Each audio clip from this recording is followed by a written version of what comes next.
Voy a hablar en español. Voy a tratar de hablar divagado para poder, eh, el poder que ustedes me entiendan y puedan hacer las preguntas en el momento que ustedes lo quieran. ¿Ok? Entonces vamos a arrancar. Primero, yo pertenezco a un grupo de física, al grupo de física de materiales. El grupo de física de materiales pertenece a la Universidad Pedagógica y Tecnológica de Colombia. La Universidad Pedagógica y Tecnológica de Colombia se encuentra acá. Bueno, nosotros somos de Colombia, ustedes están acá, Perú, Brasil, Ecuador. Brasil está por acá y todo aquí para abajo un montón. Nosotros estamos aquí sobre la cordillera, lo que quiere decir que estamos aproximadamente a 2.500 metros de altura por encima de un nivel de mar. Entonces, a temperatura en Colombia eh, depende en cualquier parte, depende de la altura donde vos se fique. Más acá, en Boyacá, donde nosotros moramos, altura media es 2.500 y acá en Tunja, altura media es 2.800 metros de altura. Eh, Boyacá tiene muchas cosas turísticas por ofrecer. Tiene uno de los lagos más grandes ubicados a esta altura, el lago de Tota. Tiene edificaciones muy antiguas, tiene artesanías muy importantes y tiene algunos de los lugares coloniales que aún se conservan en Latinoamérica, que son para mostrar. Vale, entonces son bienvenidos a Colombia a conocerla y sobre todo a Boyacá, a conocer Boyacá. Son básicamente nuestro interés turístico es el conocer muchas personas y el poder interactuar con ellas. Bueno, la Universidad Pedagógica y Tecnológica de Colombia es esta base que tenemos acá, más unos edificios que tenemos por acá y otros edificios que quedan en la montaña como este, en una montaña cerca. Esta es la entrada del edificio y nosotros como grupo de física materiales nos encontramos ubicados acá. Estos somos nosotros. Ustedes son bienvenidos cuando quieran visitarnos. El grupo de física de materiales, ustedes cuando entran, esto es lo que ustedes ven en el grupo de física de materiales. Eh, Tenemos como siempre café, tenemos muchos hornos, muchas cosas para producir nuestras muestras que las hacemos nosotros mismos. Tenemos eh, una linda vista desde nuestro laboratorio y tenemos un equipo de magnetización, de medida de magnetización, de respuesta magnética en materiales, un BSM, ¿vale? Esto básicamente es lo que se encuentra en el laboratorio y lo que yo les voy a contar es parte de la historia de cómo el laboratorio ha ido creciendo y cómo el laboratorio ha ido fortaleciéndose poco a poco. Bueno, entonces el laboratorio como tal, el grupo de física de materiales, tiene 21 años de creado. 4 años atrás empezamos con un grupo de amigos, bueno, 4 años atrás entro vinculado en la UPTC y empezamos con un grupo de amigos con la idea de intentar de crear un grupo de física eh, con el que se pudiera hacer pesquisa. Mm, lo logramos, creamos un grupo y al final logramos, después de mucho de cantar y de mucho trabajar, hemos llegado básicamente a 5 grandes líneas de investigación. La de materiales multiferroicos, materiales superconductores, nanomateriales, materiales aplicados a la espintrónica y métodos de producción y de caracterización de materiales. Estas son nuestras líneas de trabajo. Lo que les voy a contar hoy obedece un poco a la evolución misma, como acá lo muestra el review de Hirotama, donde vemos cómo la evolución misma de los materiales ha ido cambiando y cómo hoy en día se habla de otro tipo de información, entonces, o de otro tipo de manejo de información. Entonces, nosotros básicamente lo que hacemos es, en el laboratorio, es hacer investigación básica, aplicada e investigación en la que intervienen mucho nuestros estudiantes. Hay cuatro hitos grandes dentro del grupo de física de materiales. La palestra tiene un nombre de 25 años, eh, entonces hay digamos que una ubicación grande dentro de esto, y es que nosotros tenemos, tenemos un primer ítem donde nosotros hacemos la creación del grupo en el 2001, un segundo hito histórico donde hacemos la adquisición de equipos, un tercer hito histórico dentro del grupo, o más dentro del grupo, es dentro del la universidad, es la creación de las maestrías y doctorados de química, física y ciencia de materiales. Estas son afines a nosotros, son las maestrías y doctorados que se encuentran afines a nosotros. Y nosotros recibimos chicos o estudiantes tanto de química como de física, como de ciencia de materiales, y son ellos quienes proveen, digamos que, eh, las herramientas laborales para hacer el incremento de la producción, el incremento del grupo como tal. Y por último, un granito que ha habido últimamente es la aparición de bolsas. En Colombia no tenemos bolsas de estudio. Los estudiantes pagan a grana con su trabajo, trabajan y pagan su maestría y su doctorado. Entonces ha sido muy difícil hacer investigación en este sentido, porque un estudiante que trabaja le dedica mucho tiempo al trabajo y muy poco tiempo a la investigación. Sin embargo, desde hace unos años para acá han habido apareciendo lo que nosotros en Colombia lo denominamos becas. Estas becas han permitido que muchos de nuestros estudiantes, tanto aquí iba a escribir en portugués y no escribí ni en portugués ni en español, maestría. Muchos de nuestros estudiantes tengan la posibilidad de tener becas en maestría y especialmente en doctorado. Nada de esto se pudiera hacer, nada de esto se hubiera podido hacer si nosotros no tuviéramos parcería con otros grupos de investigación y otros países. Como se darán cuenta durante el desarrollo de la charla, durante muchos espacios, se darán cuenta que aparecen en algunos de los trabajos otros países. Realmente, digamos que nuestro hermano mayor es Brasil, nuestro segundo hermano es España, y nuestro tercer hermano son los otros grupos de Colombia.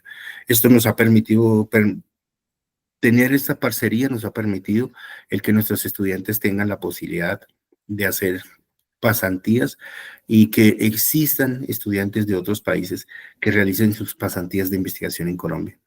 Entonces nosotros, por ejemplo, hemos recibido pasantías de estudiantes de doctorado de Brasil, quienes han venido a realizar sus pasantías de investigación y eh, su corta duración, a veces más larga. Hace poco tuvimos la presencia de un estudiante durante un año. Y pues esto es, digamos que la etapa de formación y la etapa de conformación del grupo de física de materiales. Este es nuestro logo. Bien, entonces voy a hablar un poco rápidamente de cada una de las cosas. Me voy a detener en algunas de las investigaciones que considero que vale la pena detenerse, aunque en todas vale la pena detenerse, pero digamos que hace parte del intento de nosotros por, por hacer pequeñas cosas de investigación que se han vuelto grandes y que han crecido. Eh, una de las primeras líneas con las que aparecimos, que ya no aparece aquí, ya no aparece aquí, pero fue nuestra línea creadora, fue el estudio de los materiales cerámicos, en cuyo caso arrancamos con cosas tan básicas como el estudio de la fase vítrea, eh, el estudio de cómo era la rugosidad o cómo era el comportamiento de la superficie de la base vítrea, o cómo era la caracterización o cómo era la sílice en nuestro departamento. Cuando hay alguna duda, por favor me dicen, no hay problema, yo no estoy viendo, pero me pueden interrumpir, ¿vale? Eh, Adicionalmente, ya digamos que como consecuencia de esa línea de investigación, tuvimos un primer estudiante de doctorado.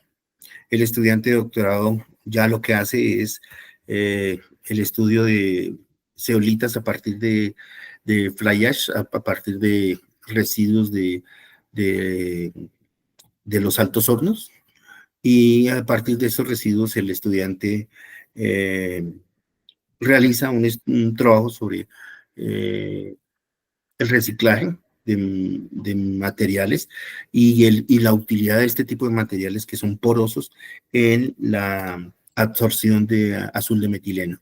Este trabajo fue publicado en la revista Fuel y posteriormente hicimos otros trabajos con él.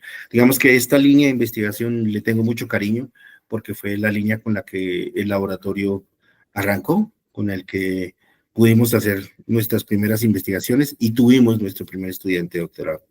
Estamos hablando de hace varios años. ¿No aparece aquí el año? Esto fue hace más de 15 años que hicimos esto.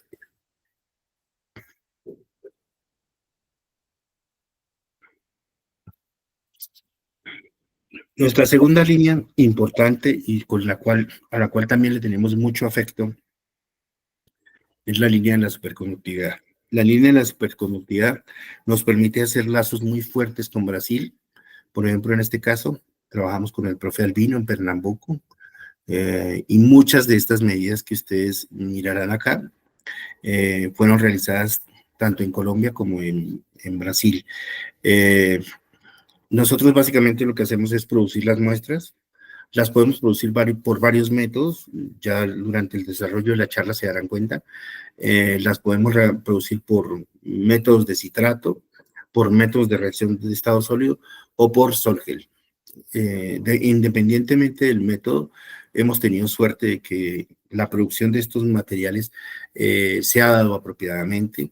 Hemos obtenido fases puras, o bueno, por lo menos que superan el 99% de la fase en estos materiales, lo que nos ha permitido tener éxito en los análisis que estamos haciendo. En este caso se demostró el trabajo superconductor o la tendencia superconductora con medidas de magnetización. No recuerdo si en este hicimos magnetización o no, pero lo que sí recuerdo es que fue uno de los trabajos que nos gastamos bastante tiempo eh, haciendo, haciendo las medidas porque en Colombia no teníamos cómo hacerlos y, y, y nos tocó dedicarle mucho tiempo a buscar. Aparece la parcería con Brasil, aparece la parcería con varias partes de Brasil, entre esos con Porto Alegre, donde conozco a alguno de los profesores que ustedes tienen allí. Conozco al profesor Jorge Luis Pimentel y conozco a la profesora Águeda María Turiati, quienes en su momento me tienden la mano y me permiten hacer medidas de magnetización y hacer medidas de TEM en las medidas que queríamos hacer. Por eso le tengo mucho cariño a esta publicación en especial, porque arrancamos parte de las parcerías que estábamos haciendo. ¿Vale? Esto nos ha permitido evolucionar. Después evolucionamos un poco a esta idea que básicamente lo que dice es que puedes tener superconductores 123, 156, 358, 3811, puedes tener este tipo de superconductores. Sin embargo, la temperatura crítica no cambia mucho.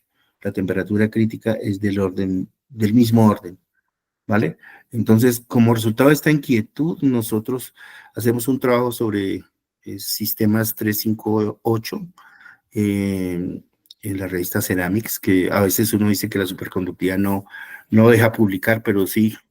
Por ejemplo, esta es una publicación del 2020, donde nosotros básicamente demostramos que el sistema 358 sí es un material superconductor, no depende de la fase 1, 2, 3 y sí tiene pequeñas trazas de impurezas que son del orden del 5%.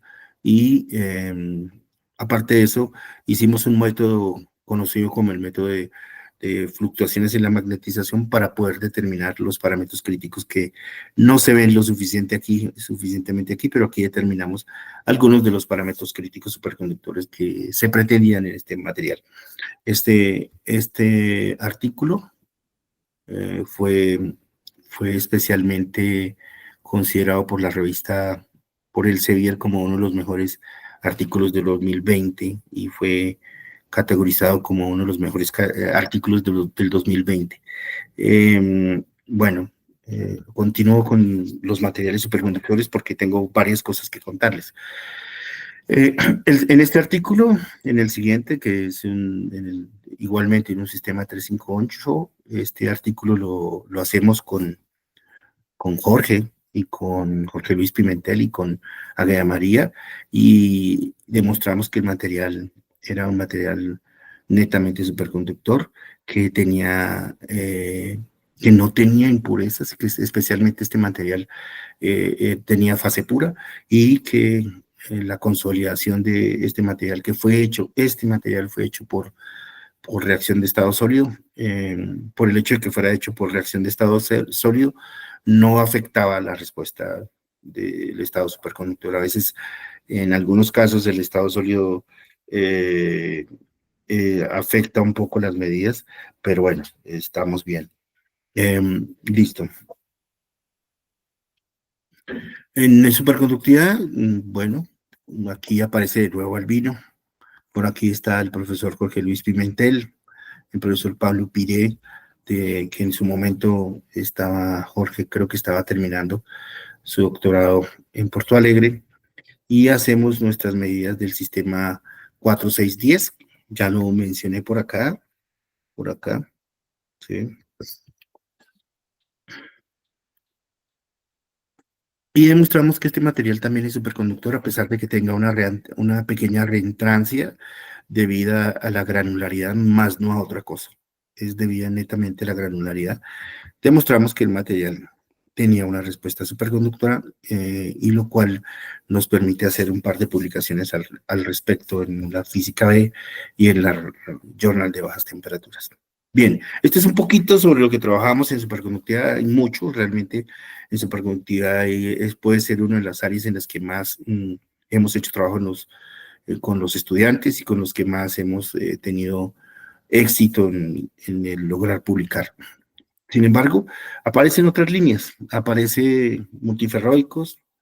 Nosotros sin saberlo ya estábamos trabajando en materiales multiferroicos, sin saberlo ya nosotros teníamos materiales que se encontraban en esta zona, sin saberlo ya sabíamos que teníamos materiales ferromagnéticos o ferroeléctricos que se combinaban, que tenían la propiedad simultánea. Y sencillamente se sale esta publicación en el 2008 y nos damos cuenta que nosotros estamos por esos intereses, estamos trabajando en esta línea, y que obviamente este tipo de materiales en general tiene un orden tipo G, o en el que estos materiales en general tienen una respuesta romboédrica o hexagonal dependiendo de la transición, y en que estos en general, ¿sí? ¿Continúo? ¿Me están escuchando bien? Sí, Carlos. Sí, sí. Gracias. Y nos damos cuenta que estamos acá, ¿vale? Entonces, ya estábamos trabajando en sistemas tipo bismuto, hierro, oxígeno, y no nos habíamos dado cuenta que estos tipos de sistemas se podían comprobar el que fueran multiferroicos. Evidentemente, que tú tengas un material multiferroico te permite pensar en aplicaciones, y nosotros hasta este momento solamente estábamos produciéndolo, pero más adelante empezamos a hacer artículos en los cuales, por ejemplo, en sistemas lantano, calcio, manganeso, oxígeno 3, ya nos atrevemos a hablar de que podemos trabajar en algunas pequeñas aplicaciones o podemos lograr pequeñas transiciones magnéticas. En esto nos gastamos mucho tiempo porque era un poco detallado el poder hacer las muestras, pero logramos estas dos lindas publicaciones que nos permiten ver que que puede haber una transición magnética. Sin embargo, bueno, aquí también está este paper, parece pequeñito, pero es de la IP, parece que no fueran lo suficientemente importantes, pero no me alcanza el tiempo para poder hablarles, y quiero hablarles del panorama de lo que nosotros hacemos en investigación. En estos sistemas hay mucho que trabajar. Por ejemplo, podemos hablar de una evidencia en la respuesta ferromagnética en películas delgadas. Aquí estábamos hablando ya de sistemas de nanomateriales, porque fueron hechos por autocombustión. Sin embargo, el producir estos materiales requiere de una serie de elementos químicos que en su momento no teníamos, y entonces a este chico se le ocurre la idea de que podamos llegar a serio praseodymio oxígeno 2 a través de una ruta química. Nos dedicamos a eso, hacemos una ruta química para poder hacer la transformación desde serio hasta estroncio, y finalmente lo logramos, y él gana la medalla a la mejor tesis de maestría en Colombia en el año, ¿en qué año la ganó? En el 2020, gana la medalla a la mejor tesis de maestría, 2018, perdón, se me confunde con otro estudiante. Vale, esto es lo que nosotros hemos venido haciendo, esto es el resultado del trabajo de muchos de los estudiantes. Y bueno, aparece un sistema que dentro de lo que estamos trabajando, muy interesante, al que le voy a dedicar unos pequeños minutos, más por la historia que por otra cosa. El sistema calcio-manganeso molibdeno es un sistema que se espera que tenga pequeñas transiciones, ¿vale? Dependiendo de la composición que tú utilices, vas a estar en un estado o vas a estar en otro estado, y por tanto tu temperatura va a ser diferente. Entonces, en este trabajo nosotros hicimos esta serie de muestras que están acá. Les hicimos rayos X, algunas de ellas presentaban una fase adicional del orden del 6 y 7%. Les hicimos microscopía electrónica de barrido, donde sí, evidentemente algunas de ellas tenían esa fase adicional. Después hacemos medidas de magnetización y nos encontramos con esta interesante respuesta en la cual tienes varias temperaturas de inflexión, ¿vale? Y entonces decidimos ampliar este juego, decidimos hacer esta investigación un poco más amplio, y al decidirla, hacerla más amplia, decidimos que, vale, si tú tenías esta transición, me voy a llevar solo una medida magnética, me voy a llevar esta medida magnética para acá y la voy a ampliar. Es esta medida magnética. Entonces te vas a encontrar con que tienes una transición de compensación y una temperatura de nil. La temperatura de compensación en general trata de ser igual, perdón, la de nil trata de ser igual, y la de transición uh, es diferente y se va corriendo. Entonces este dopaje afecta esa temperatura de transición. Entonces lo que nosotros decimos es, bueno, hicimos una primera publicación de este trabajo, lo hace este cara, hace este muchacho, mano derecha del laboratorio por muchos años, y a quien guardo en mucha estima por su capacidad investigativa. Entonces tenemos una serie de, de teorías, y decimos, en este caso, pareciera que hay una fase ordenada en un rango, y en otro rango hay otra fase ordenada, que justamente es lo que se está diciendo acá. En un rango hay una fase ordenada, pero en otro no. Pero no teníamos las herramientas para poder predecir qué sucedía. Entonces se nos ocurre, y la herramienta es esta: presentar una propuesta al ILL. La presentamos porque el ILL lo exige, entonces la presentamos en parcería con el Instituto de Ciencia de Materiales de Barcelona, y nos es aprobado el proyecto. El proyecto es aprobado. Este muchacho viaja por un tiempo a España y empieza a hacer medidas, y esas medidas, lo que básicamente nosotros hacemos es que logramos hacer medidas entre 20 y 120 grados centígrados, variando la temperatura 5 Kelvin cada paso, es decir, haces tu primera medida, después 5 Kelvin haces tu segunda medida, otros 5 haces tu segunda medida y la haces desde 5 hasta 365 grados centígrados, lo cual nos lleva a nosotros a hacer esta gama de color. En esta gama de color la hacemos porque se hace respecto a la densidad y acá y aparecen cosas interesantes. Si se dan cuenta, por ejemplo, este pico. Aquí dejó de aparecer, ¿vale?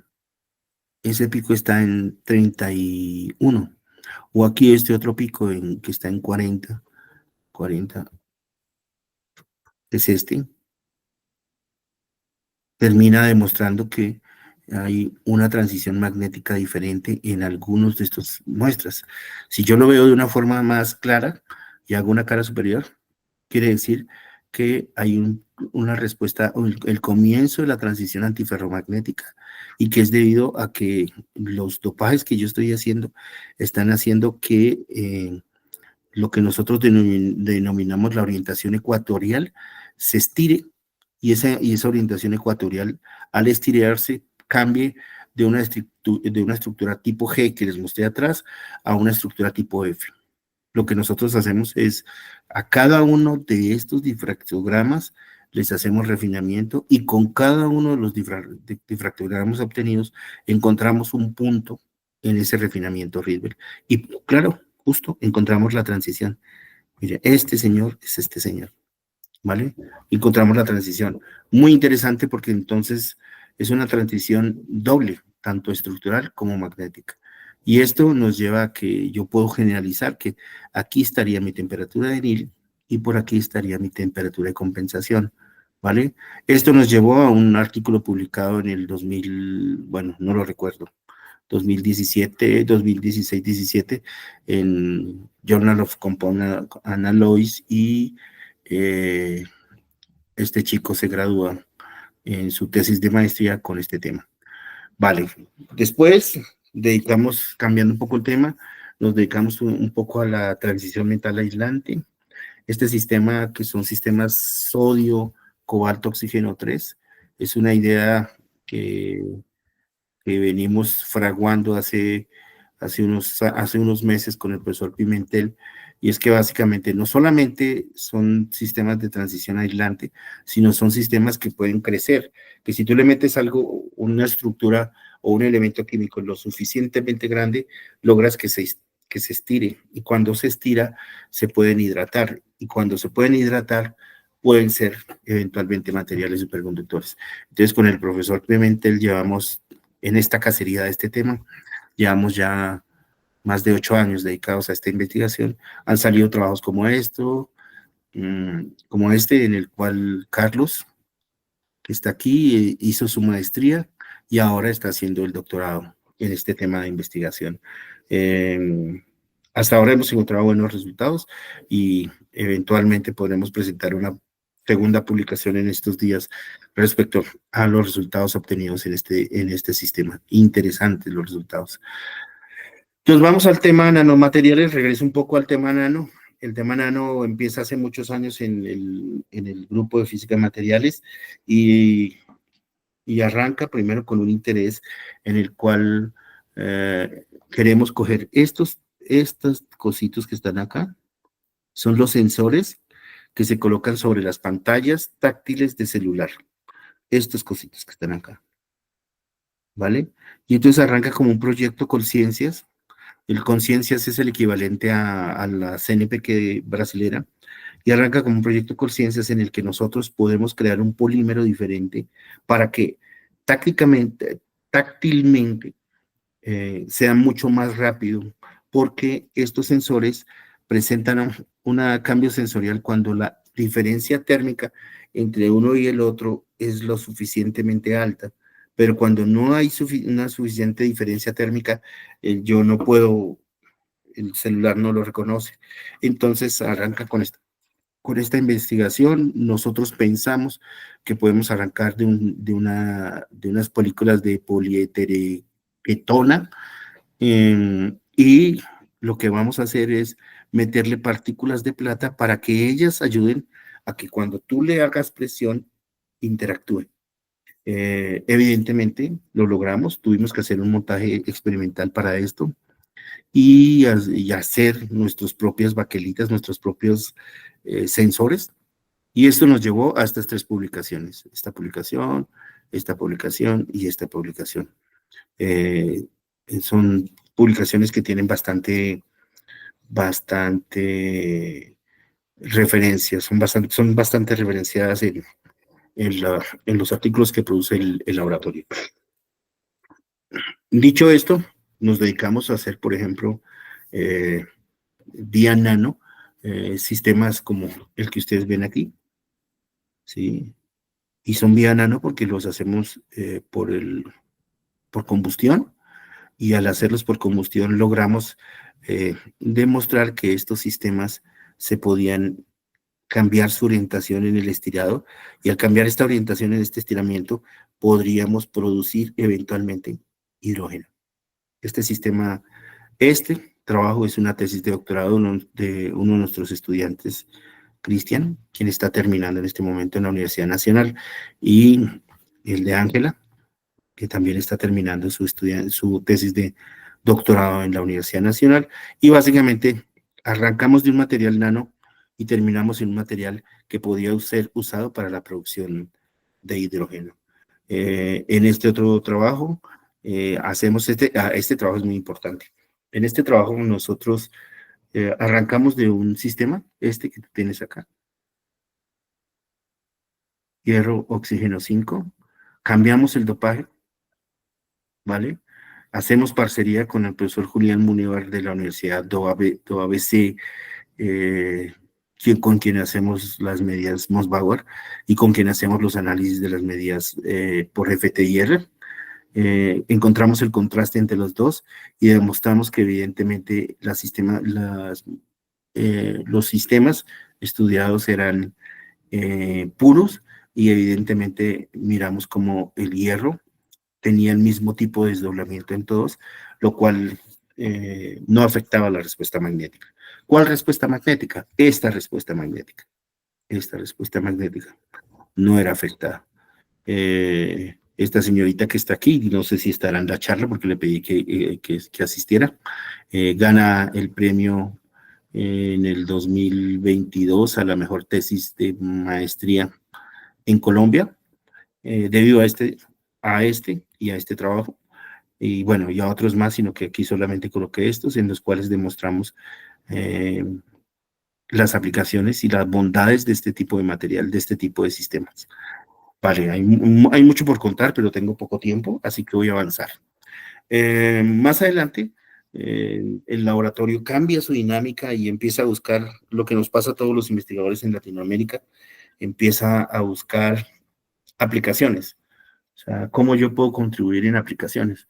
Y entonces nos cruzamos con un estudiante bueno, un grupo de estudiantes que tienen la idea de que el embalaje del millo, aquel embalaje que sale del millo, pueda ser utilizado para generar nanopartículas. Entonces hacemos nanopartículas de este sistema a partir de ese embalaje del corn cob, y logramos demostrar que evidentemente tienen un espacio intersticial bastante útil, y que estos sistemas pueden ser utilizados en aplicaciones de conducción eléctrica, y por tanto nosotros podemos utilizarlas bien sea en un mecanismo de conducción como el de las películas conductoras con plata, o en un polímero que se denominaría un polímero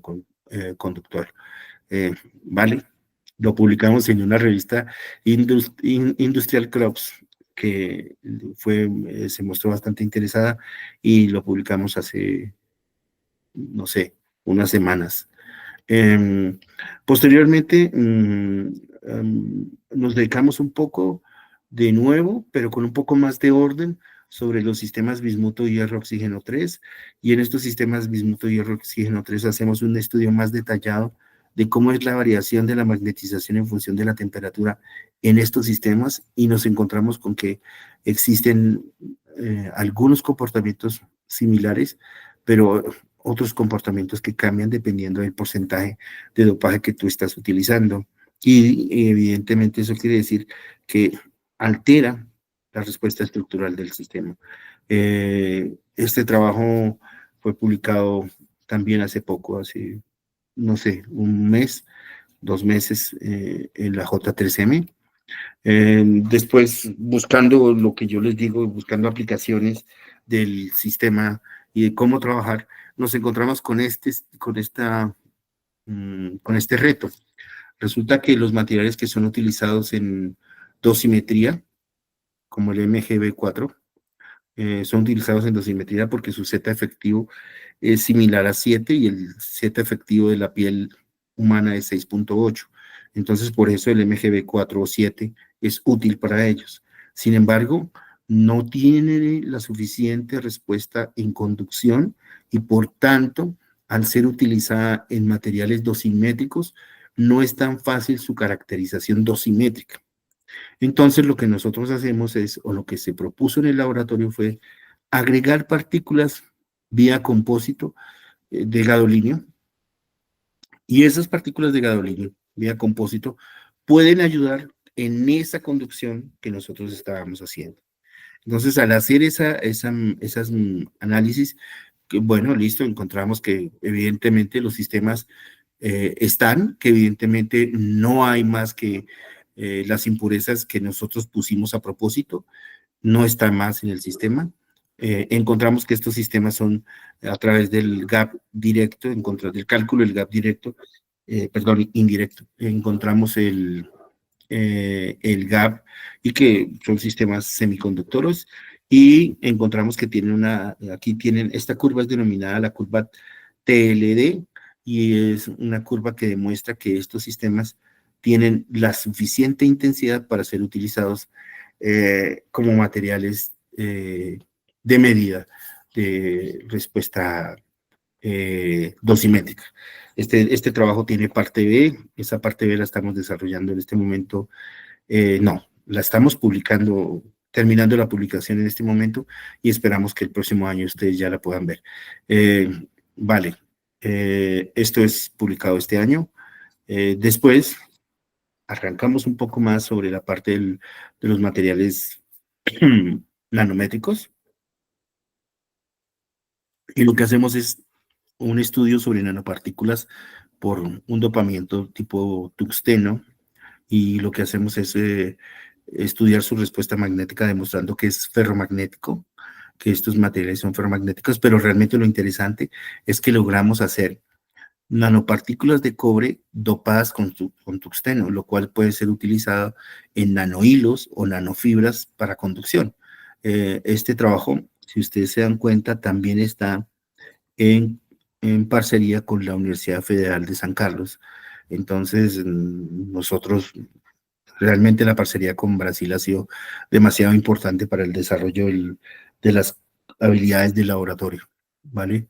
Bueno, demostramos que evidentemente es un material nanométrico, demostramos las direcciones en las cuales tiene prioridad el ordenamiento y demostramos que evidentemente cuando tú le haces el estudio de la transmitancia, evidentemente me salen los elementos que yo estoy esperando y me sale la respuesta esperada. Bien, este trabajo fue publicado en Materials Characterization. Posteriormente nos dedicamos un poco al sistema que venía trabajando aquí INDRI, el sistema con hierro oxígeno 5, y este sistema lo que hacemos es variar el ejomio y demostrar cómo hay pequeñas variaciones en la magnetización de saturación. Acuérdate que en estos sistemas se espera que tenga la respuesta de la misma S que tú tienes y miramos cómo son producidos por dos métodos diferentes. Aquí está el método del citrato y aquí está el método de reacción de estado sólido. En el método de reacción de estado sólido se ve cómo están conformados perfectamente los cuellos de botella, y el método de citrato se ve cómo están conformados perfectamente las partículas pequeñitas que nosotros esperamos. ¿Vale?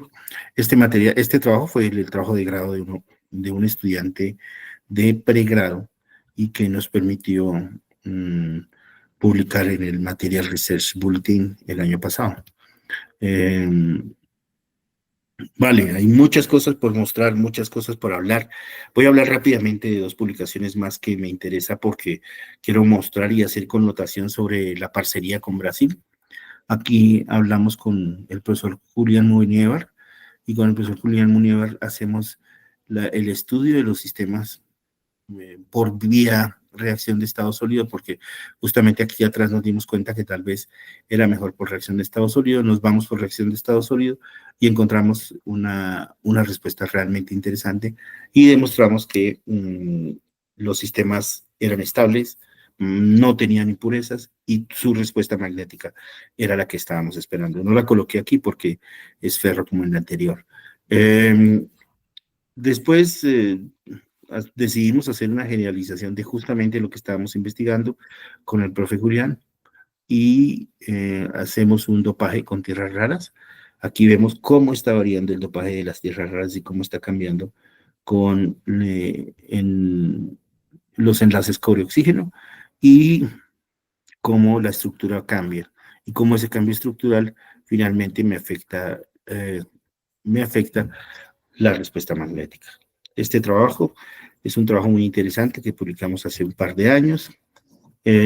También hicimos en el sistema Garnet, este sistema que tiene 5 y oxígeno 12 es denominado sistema Garnet, y lo que hicimos fue un Garnet de fósforo, ¿sí? Pero básicamente lo que hicimos fue cambiar el dopaje de cerio con hierro, fuimos cambiando, logramos hacer una modelo estructural de bandas de cómo sería ese proceso de transición, hacemos la gráfica de cromaticidad y nos damos cuenta que este sistema Garnet aplica perfectamente con estos elementos y sobre todo cuando tú le metes aluminio, aplica perfectamente en sistemas que pueden ser útiles en respuestas ópticas o en respuestas que requieran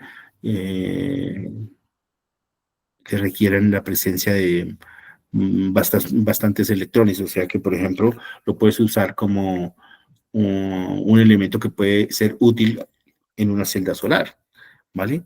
En resumen, voy a ir rápidamente. Los culpables de lo que nosotros hacemos son ellos y como 60 fotos más, pero no las tuve a la mano.